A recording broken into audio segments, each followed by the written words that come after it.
बिस्मिल्लाहिर्रहमानिर्रहीम। अस्सलाम वालेकुम स्टूडेंट्स। आज मैं आपको डायरेक्ट कॉमन टेंजेंट बनाना सिखाऊंगी, जिसमें हमें जो सर्कल गिवन है वो दोनों सर्कल इक्वल रेडियस के हैं। जब हमारे पास इक्वल रेडियस के सर्कल हों तो इसको डायरेक्ट कॉमन टेंजेंट बनाने का तरीका थोड़ा सा डिफरेंट होता है। प्रीवियस वीडियो में मैंने आपको डायरेक्ट कॉमन टेंजेंट बनाना सिखाए थे, उसमें जो हमने दोनों सर्कल ड्रॉ करने थे वो अनइक्वल सर्कल थे। तो अनइक्वल सर्कल का मेथड अलग है और इक्वल का मेथड अलग है। जब हमारे दोनों सर्कल इक्वल रेडियस के होते हैं तो ये टेंजेंट बनाना ज़्यादा आसान होता है। ये आपकी बुक में पेज नंबर 261 पे एक्सरसाइज 29.5 है, उसका क्वेश्चन नंबर 1 है। तो इसमें हमें गिवन है draw two equal circles each of radius 3.3 centimetre with centres at point A and B such that A B is equals to 7.8 centimetre. इन्होंने कहा है कि एक ए बी लाइन है जो 7.8 सेंटीमीटर की है, उसमें ए पर और बी पर दोनों पे 3.3 सेंटीमीटर रेडियस का सर्कल बनाना है। और उसके बाद पार्ट ए में कहते हैं draw direct common tangent to these circle. इन दोनों सर्कल के डायरेक्ट कॉमन टेंजेंट बनाने हैं। तो आज हम इसका पार्ट ए करेंगे, डायरेक्ट कॉमन टेंजेंट बनाएंगे इक्वल सर्कल का। इसका पार्ट बी जो है वो ट्रांसवर्स कॉमन टेंजेंट है, जो मैं आपको नेक्स्ट वीडियो में सिखाऊंगी इंशाल्लाह ताला। तो हम टेंजेंट ड्रॉ करना स्टार्ट करते हैं। मैं पहले ड्रॉ करती हूँ, उसके बाद स्टेप ऑफ कंस्ट्रक्शन लिखती हूँ। आप ये भी कर सकते हैं कि स्टेप्स ऑफ कंस्ट्रक्शन पहले याद कर लें और फिर बाद में आप ड्रॉ कर लें, लेकिन मैं पहले ड्रॉ करती हूँ। तो सबसे पहले हम क्या करेंगे, एक लाइन ड्रॉ करेंगे। कितनी गिवन है हमें, ए बी लाइन 7.8 सेंटीमीटर की। तो हम एक 7.8 सेंटीमीटर की बिल्कुल सेंटर में कीजिएगा ताकि सर्कल बन सके ना। 7.8 सेंटीमीटर मार्क कर लेते हैं और इसकी लाइन ड्रॉ कर दी हमने। ये लाइन ए बी ड्रॉ हो गई हमारे पास। अब हम ए को सेंटर लेते हुए भी 3.3 सेंटीमीटर का एक सर्कल बनाएंगे और बी को भी सेंटर लेते हुए 3.3 सेंटीमीटर का सर्कल बनाना है, क्योंकि इन्होंने हमें कहा था दोनों इक्वल सर्कल हैं। तो 3.3 मैं यहाँ से मार्क कर देती हूँ कितना आ रहा है, और इधर से भी देख लेती हूँ दोनों साइड से, क्योंकि इक्वल रेडियस है। तो अब हम कंपास को जो हमने पॉइंट लगाया है इतना खोलेंगे और 3.3 सेंटीमीटर रेडियस का एक सर्कल ड्रॉ करेंगे। आप ये भी कर सकते हैं कि आप स्केल पे इस तरह से जो है रख के 3.3 ले लें, ये भी तरीका होता है, ठीक है, इस तरह रख के। और ये भी तरीका होता है कि हम लाइन पे मार्क करके फिर कर लें। तो आपको जिस तरह ठीक लगे उस तरह कीजिएगा। ये हम दूसरे बी के ऊपर, बी को भी सेंटर लेके हम सर्कल ड्रॉ कर रहे हैं 3.3 सेंटीमीटर का।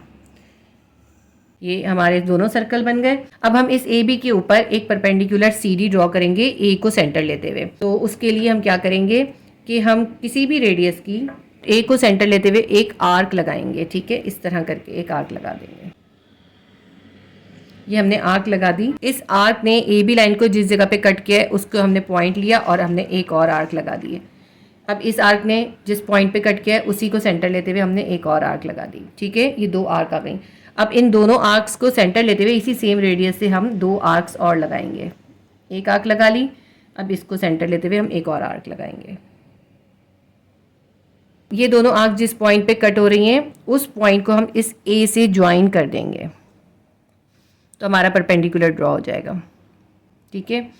ये आप स्केल को सीधा रखें और इसको ज्वाइन कर दें। ये हमारा परपेंडिकुलर ड्रॉ हो गया सी डी। अब इस परपेंडिकुलर सी डी ने सर्कल को जिस पॉइंट पे कट करा है उसको हम नाम देंगे, एक ऊपर हमने यहाँ पे नाम दे दिया पी और यहाँ पे हमने नाम दे दिया एस।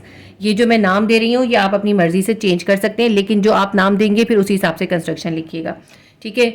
ये हमारा जो है परपेंडिकुलर ड्रॉ हो गया। सेम इसी तरह हम बी के ऊपर भी परपेंडिकुलर ड्रॉ करेंगे। यहाँ पे हम किसी भी रेडियस से लेके हम आर्क लगाएंगे। अब इसने जहाँ पे ए बी को कट करा है उस पे से उसको सेंटर लेते हुए हम एक आर्क लगाएंगे। इस आर्क का जहाँ पे कट हो रहा है इसको सेंटर लेते हुए एक और आर्क लगाएंगे। अब ये जो हमारी दोनों आर्क्स बन गई इनको हम सेंटर लेते हुए एक एक आर्क और लगाएंगे।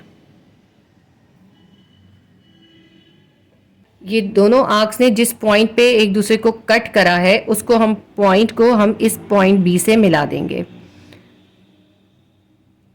तो ये हमारा परपेंडिकुलर ड्रॉ हो गया। इसको हमने नाम दिया है ई एफ। तो हमने क्या करा, हमने पॉइंट बी के ऊपर परपेंडिकुलर ई एफ ड्रॉ कर लिया। इस परपेंडिकुलर ई एफ ने इस सर्कल को जिन पॉइंट्स पे कट करा है उसको भी हम नाम दे देते हैं। इसको हमने पी एस दिया था, इसको हम क्यू टी दे देते हैं, ठीक है। अब ये जो पॉइंट है पी और क्यू इसको हम मिला देंगे तो हमारा टेंजेंट ड्रॉ हो जाएगा, ठीक है। पी और क्यू को हम मिला देंगे। Now join P Q. तो पी क्यू जो है हमारा रिक्वायर्ड कॉमन टेंजेंट है। ये जो पी क्यू है ये हमारा रिक्वायर्ड कॉमन टेंजेंट है। इसी तरह हम यहाँ पे एस और टी को मिला देंगे तो हमारा एस टी जो है वो कॉमन टेंजेंट आ जाएगा। मिलाते हुए बहुत ध्यान कीजिएगा। तो हमारे दोनों कॉमन टेंजेंट पी क्यू और एस टी हमारे बन गए। एक बार फिर से बता देती हूँ कि हम इसके स्टेप ऑफ कंस्ट्रक्शन कैसे लिखेंगे। सबसे पहले हमने क्या करा, ए बी लाइन ड्रॉ करी 7.8 सेंटीमीटर की। उसके बाद हमने ए को सेंटर लेते हुए take A as centre and draw a circle of 3.3 centimetre. Take B as centre, draw a circle of 3.3 centimetre. उसके बाद हमने draw perpendicular C D at point A, ठीक है, which cut the circle at point P and S. Similarly, draw perpendicular EF at point B, which cut the circle at point Q and T. Now join P to Q and S to T. P, Q and ST are the required tangent. तो ये हमने draw करे हैं direct common tangent on two equal circle. इसके बाद हम steps of construction लिखते हैं। सबसे पहला स्टेप हम लिखेंगे, draw a line A B equals to 7.8 centimetre. Second point हम लिखें, draw two equal circle, draw two equal circle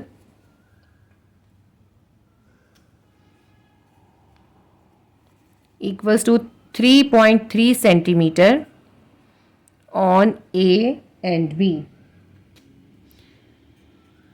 at point A and B. तो हमने पॉइंट ए और बी दोनों के ऊपर 3.3 सेंटीमीटर के दो सर्कल बना लिए। इसके बाद जो है हमने पॉइंट 3 लिखेंगे, draw perpendicular C D at point A. लिखते हैं ड्रॉ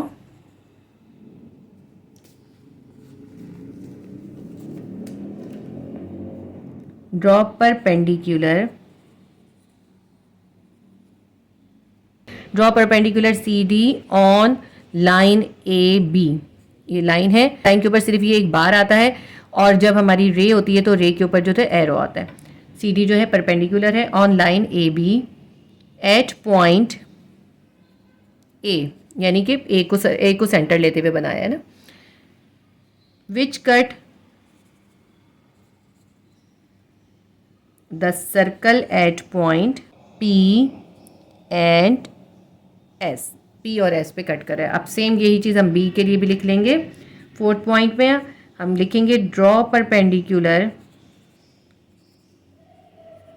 ई एफ। हमने ई एफ परपेंडिकुलर ड्रॉ करा है on line A B, line A B के ऊपर at point B, B point के ऊपर। Which cut the circle, intersect भी लिख सकते हैं कट की जगह पे आप, which cut the circle at point Q and T. इसके बाद हम स्टेप लिखेंगे, draw P, Q and S T। P, Q और S T ड्रॉ कर लें। इसके बाद 6 पॉइंट हमारा लास्ट पॉइंट है। Now P, Q and S T are the required common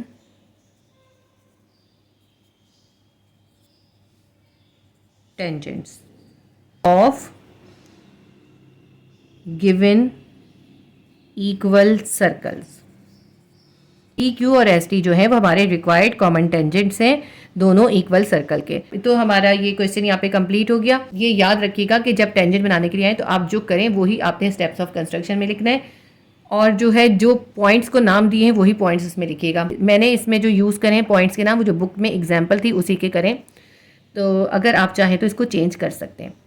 उम्मीद करती हूँ आपके लिए हेल्पफुल रहा होगा। इंशाल्लाह ताला नेक्स्ट वीडियो में मैं आपको 2 और इम्पॉर्टेंट जो है टेंजेंट सिखा दूंगी। अगर मेरी वीडियोस आपके लिए हेल्पफुल हैं तो प्लीज़ वीडियो को लाइक किया करें, शेयर करें, सब्सक्राइब करें और बेल आइकॉन को क्लिक करें ताकि जब भी मैं नई वीडियो डालूँ तो आपको फ़ौरन नोटिफिकेशन मिल जाए।